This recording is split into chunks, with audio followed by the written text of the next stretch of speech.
Ndagusuhuje njye nitwa WAKORA Prince. Kora subscribe hanyuma tubane mu biganiro byacu umunsi ku wundi. Aya ni amabanga y'urugo. Dore uburyo butatu ngiye kukubwira wakorera isugi ako kanya igahita iguha yarakwimye. Utuje imyaka 18 ntabwo wemerewe kureba ino video. Ngiye ngo wahe ikaze.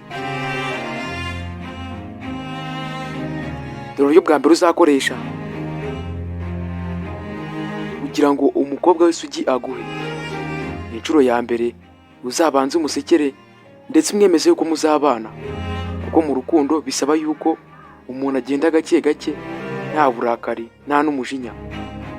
Mwereke ko wishimiye igihe cyose muri kumwe, mubwira amagambo meza y'urukundo amuryoshya ryoshya.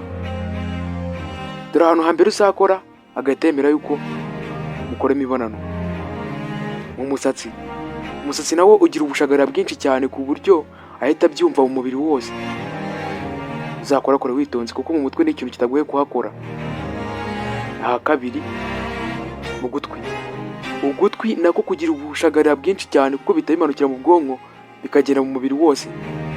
Naho uzashaka uburyo akora witonze, nabyo bizatuma azamura ubushagarira yumve ko nawe biryoha. Ubundi umukobwa w'isugi atarakora imibonano na rimwe ntago yumva uburyohe, biragoye kumushitura, ariko uzabikora uko umubwiye. Ahantu hagatatu nubwo hagoye ku mabere naho uzahakore witonze kuri turiya tuntu tw'ibere dutoya.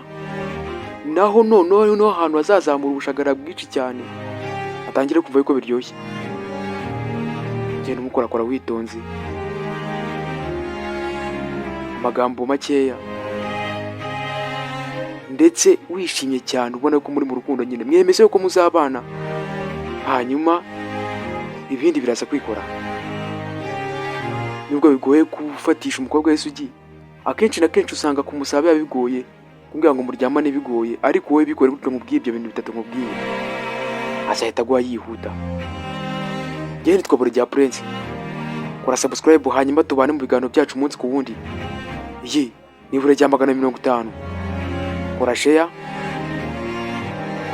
kuri WhatsApp ndetse na Facebook, TikTok naho ni ibura rya 150. Wacikanwe duhurireyo hose, ndetse no kuri Facebook nitwa WAKORA. IG yanjye naho ni WAKORA. Ndagushimiye.